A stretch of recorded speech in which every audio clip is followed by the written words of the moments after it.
काव्य हिंदुस्तान अंतर्राष्ट्रीय साहित्य समूह का द्विवार्षिक समारोह एवं उसके तत्वाधान में प्रकाशित दो पुस्तकों का, दो साझा काव्य संग्रहों का विमोचन किया गया है इस विगत दिनों मध्य प्रदेश की पावन धरती दतिया में, जहां पर डॉक्टर राधा बिष्ट लखनऊ उत्तर प्रदेश की जो राष्ट्रीय वरिष्ठ कवित्री हैं को आमंत्रित किया गया कोहिनूर सम्मान से सम्मानित करने हेतु। अपने शासकीय दायित्व और अन्य व्यस्तताओं के कारण आपका वहां पहुंच पाना संभव न हो सका। हम काव्य हिंदुस्तान अंतर्राष्ट्रीय साहित्य समूह की ओर से आपके आवास पर आपको आज हम सम्मानित करते हुए बहुत ही गर्व की अनुभूति कर रहे हैं और आपके लिए भी बहुत विशेष दिन है कि आप काव्य हिंदुस्तान अंतर्राष्ट्रीय साहित्य समूह की कोहिनूर सम्मान से सम्मानित हो रही हैं। वहाँ पर दो पुस्तकों का विमोचन हुआ, यथारेखांकित काव्य साझा संग्रह और सीता स्वयंवर साझा काव्य संग्रह। दोनों ही पुस्तकों में आपकी रचनाएं और आपका परिचय है, उत्कृष्ट रचनाएं हैं आपकी। और वहाँ कार्यक्रम में भी आपकी रचनाओं की बहुत प्रशंसा की गई। विशेषज्ञों ने आपकी रचनाओं को रेखांकित करते हुए, उद्धृत करते हुए आपकी रचना को बहुत सराहा। हम आज आपके आवास पे आकर के काव्य हिंदुस्तान अंतर्राष्ट्रीय साहित्य समूह के कोहिनूर सम्मान से आपको सम्मानित करते हुए अत्यंत हर्ष और गर्व की अनुभूति कर रहे हैं। और मैं जानना चाहूँगा इस अवसर पर आपको कैसा लगा। किसी भी व्यक्ति के लिए ऐसे जो पुरस्कार मिलते हैं तो एक तो प्रेरणा मिलती है कि हम और उस क्षेत्र में अच्छा कार्य करें, और साथ ही कई लोग ऐसे जो नवांकुर होते हैं वो हम लोगों से प्रेरित होते हैं। कभी हम भी कई लोगों से प्रेरित होकर के हमें पता नहीं चला कि हम काव्य पाठ कर सकते हैं या कविता लिख सकते हैं, लेकिन जब पूरे मंचों में जाती है, लोगों तक समूह पे पहुंचती है, व्यक्तिगत रूप से लोगों को अच्छी लगी और उन्होंने वहाँ पर मंच में मेरी कविताओं और रचनाओं की जब प्रशंसा की, तो इसका सौभाग्य आपको जाता है कि आपने हमको ऐसा अवसर दिया, अपनी किताबों में रचना के लिए आमंत्रित किया। वहाँ पर कोहिनूर सम्मान से सम्मानित करने के लिए जो काव्य हिंदुस्तान अंतर्राष्ट्रीय साहित्य समूह के द्वारा कार्यक्रम किया गया, उसमें इतना उत्कृष्ट जो स्वयं में ये संस्था कोहिनूर है। और मैं पारसनाथ भैया का बहुत बहुत आभार व्यक्त इसलिए करती हूँ कि मैंने ऐसे व्यक्ति देखे नहीं हैं जो प्रेरित करते हैं, लोगों को प्रेरणा देने के बाद आगे बढ़ाते हैं, और साथ ही अगर कुछ कारणों से अगर हम वहाँ नहीं पहुँच पाए और हमारे यहाँ तक इस सम्मान को लाकर जो सम्माननीय कार्य किया है, उसके लिए मैं वंदन करती हूँ, नमन करती हूँ। नहीं, आपको काव्य पाठ, सृजन और संचालन की सर्वदा सभी मंचों पर मैंने सराहना सुना है, और मैंने लाइव प्रोग्राम आपका वीडियो देखा है, यूट्यूब पे देखा है। आपने बहुत अच्छा संचालन किया है, काव्य पाठ किया है, और आपकी सृजनाओं से तो हम परिचित हैं ही हैं। और इस समूह की राष्ट्रीय अध्यक्षा आदरणीय रेखा शर्मा जी का विशेष आग्रह था कि मैं आपको व्यक्तिगत रूप से मिलकर के आपको इस सम्मान से सम्मानित करूं। पिछली बार भी मैं आपको सम्मानित करने का अवसर पाया, ये मेरे लिए भी गर्व की बात है। और आपने उस अवसर पर जो एक अपना गीत सुनाया था, रचना सुनाया था, उसकी भी सोशल मीडिया पे बहुत सराहना हो रही है। उसके लिए आपको हम फिर बधाई देते हैं। और इन दोनों पुस्तकों में छपी हुई रचनाओं की भूरी भूरी प्रशंसा होगी। ये कालजयी पुस्तकें हैं, हमेशा हमेशा इसकी चर्चा होगी और आपकी रचना की चर्चा होगी, और वो और लोगों को प्रेरित करने के लिए और आगे बढ़ने के लिए कालजयी रचना सिद्ध होगी। मैं चाहूँगा इस अवसर पर आप अपनी कोई रचना से हम लोगों को अवगत कराएँ, और गौरवान्वित तो हम देंगे। और इसके साथ ही में जो काव्य हिंदुस्तान अंतर्राष्ट्रीय साहित्य समूह की अध्यक्षा हैं, इसकी संस्थापिका है, बहुत ही सरल स्वभाव की हैं और आत्मिक रूप से मैं उनको स्नेहिल धन्यवाद देती हूँ कि कि वो समय समय पर मुझे फ़ोन करके अवगत कराती हैं कि आपको ये करना है, आपको यहाँ पर ये आना है। व्यस्तता के कारण मैं कई बार नहीं देख पाती हूँ, तो उनका मैं कभी जो है हमेशा एहसानमंद रहूँगी और हमेशा आभार व्यक्त करती हूँ। और आप भाई का जो पुरदार कर्तव्य आपने निभाया है, तो मैं आपसे तो अभिभूत हुई हूँ। और आपको भी, चूँकि आपने बहन का पूरा ख्याल रखते हुए जो किया है। नहीं, मैं सभी आदरणीय कवियों को सम्मान से आच्छादित करने, सम्मान से संतृप्त करने का प्रयास करता हूँ। और हमारी राष्ट्रीय अध्यक्षा की कर्मठता और निरंतरता, उनका न थकने वाला कार्य भी हमको बहुत प्रभावित करता है। उनका निर्देश हमारे लिए आदेश हो जाता है। हम उन्हें अपनी प्रेरणा शक्ति भी मानते हैं। और आप लोगों का बहुत आदर और सम्मान करते हुए मुझे बहुत गर्व हमेशा हुआ है, और मुझे आज भी बहुत ये सौभाग्य मिलने का बहुत गर्व है। और मैं आपको ये अपने हाथ से देते हुए बहुत गर्व एहसास करूँगा। ये कोहिनूर सम्मान और रेखांकित काव्य संग्रह में आपकी प्रकाशित पुस्तक की स्मृति चिन्ह मोमेंटो है। आपको कोहिनूर सम्मान और ये रेखांकित काव्य की अवार्ड से सम्मानित करते हुए मैं बहुत हर्ष हो रहा और बहुत बधाई आपको। हम चाहेंगे इस अवसर पे आप एक रचना से भी हम लोगों को सहानुभूति।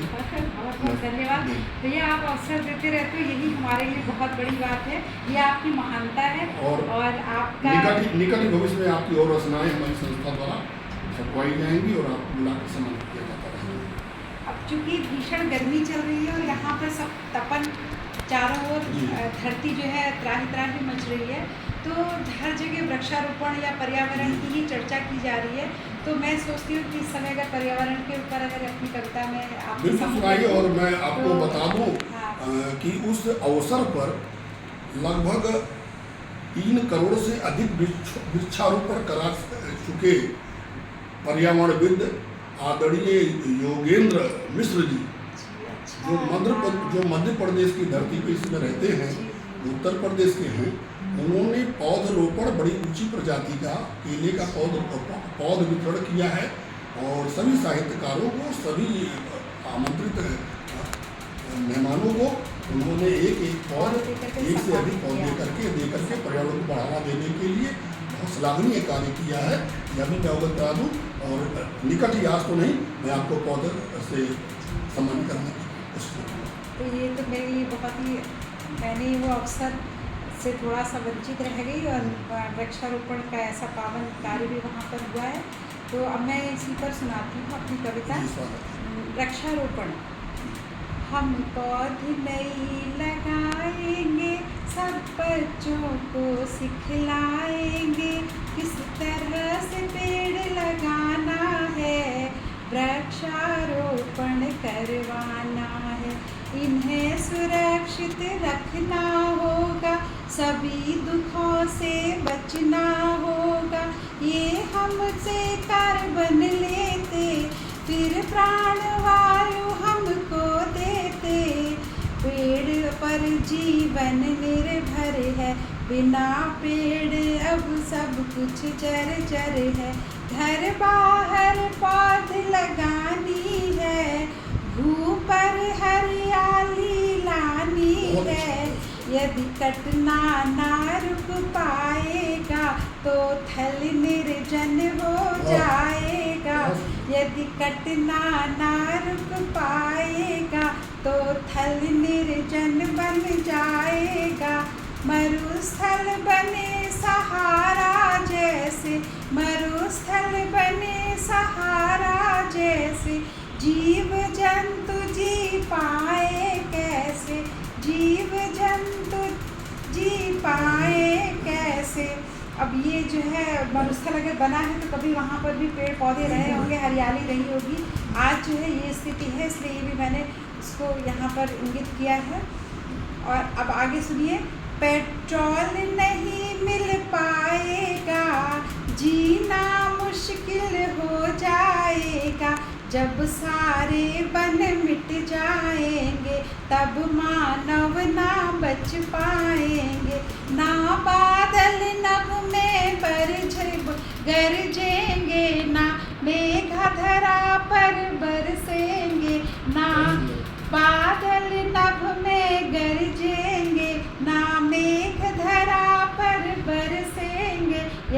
हमको धरा बचानी है तो सबको पौध लगानी है।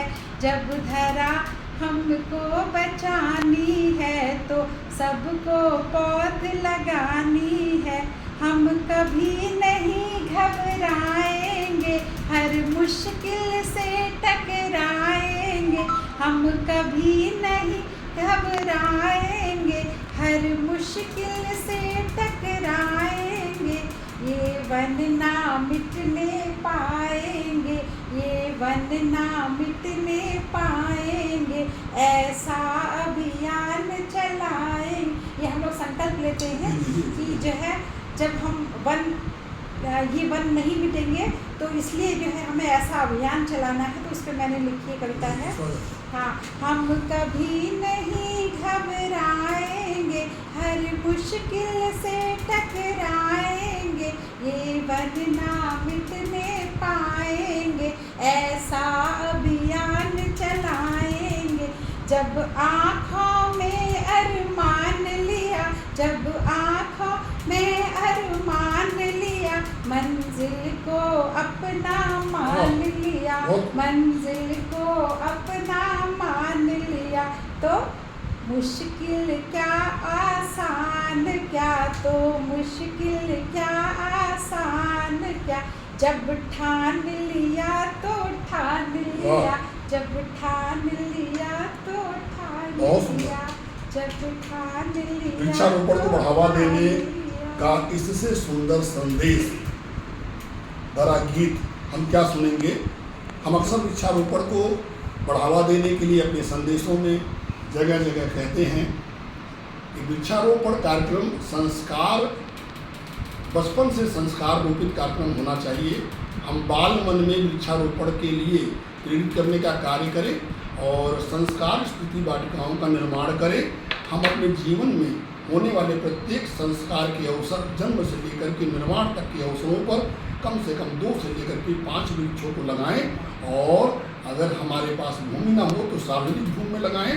सरकार से गुहार करें, वहाँ पर एक पीढ़ी पहले यानी वयोवृद्ध और बचपन जब साथ होगा तो सीधे जनरेशन को छलांग लगा करके वो जो है संस्कार बच्चे में रोपित होगा और कितना अच्छा परिवेश होगा समाज का जब बालपन से वृक्षारोपण को संस्कार स्मृति वाटिका के माध्यम से देश की धरा और पूरी धरती माता को हरियाली से आच्छादित करेंगे और उनके फेफड़ों को मजबूत करेंगे तो हम इस हरियाली में अच्छा ऑक्सीजन पाएंगे, अच्छा जीवन पाएंगे, निरोगी और दीर्घायु जीवन जिएंगे।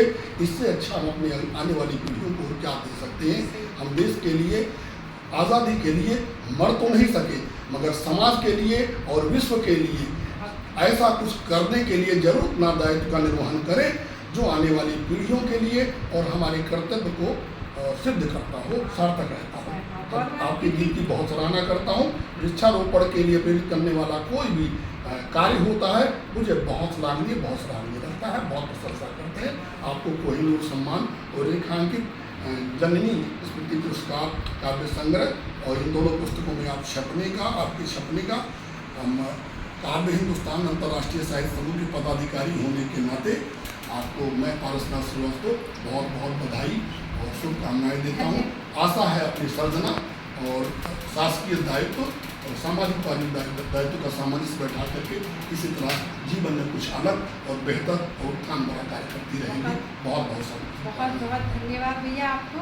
और जो है आपने एक चीज़ बहुत संदेश दिया है कि प्राणी हमारा जीवन अगर मिला है, प्राणियों को हर जीव जंतु चाहे वो हमें उनसे प्रेम करना चाहिए। जब हम जो निरीह हैं, जो बोल नहीं सकते, जिनका भाषा नहीं है, उनकी भी सेवा हम करके जो है सेवा कार्य कर सकते हैं, समाज की सेवा करके सेवा का कार्य कर सकते हैं। और साथ ही जो वृक्षों की भी सेवा करना एक पूजा है और उसमें ईश्वर का वास होता है इन सब में। तो ये कार्य जो आप इतना हमको आश्वासन दिया है और इस कार्य को हम सब मिल करके आगे बढ़ाएंगे और समाज में प्रयास करेंगे कुछ अच्छा सा करने का। मेरा मानना है अगर वनस्पतियों में ज्ञान है तो हमारे 84 लाख योनियों में वृक्ष वनस्पतियाँ भी अपने आप में एक योनि है। जिस प्रकार जन जन में भगवान हैं, तो एक एक वनस्पति में भी भगवान है। इसीलिए कहा केशव कण कहते कण हैं, में। केशव कहते हैं कि मैं वृक्षों में पीपल हूँ, और मैं कहता हूँ कि हर वनस्पति, हर वृक्ष में ईश्वर है।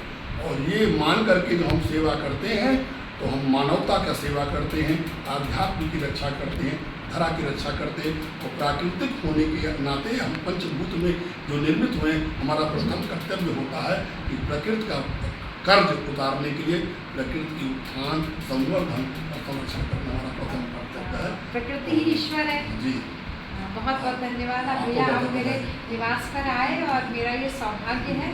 मैं रियल मतलब वास्तव में मैं स्नेही आत्मिक रूप से आपको धन्यवाद पेश करती हूँ। मैं आपका आशीर्वाद, आपका स्नेह हमेशा मिलता रहा है, और ये मेरी बड़ी निधि है। बहुत बहुत बधाई आपको, बहुत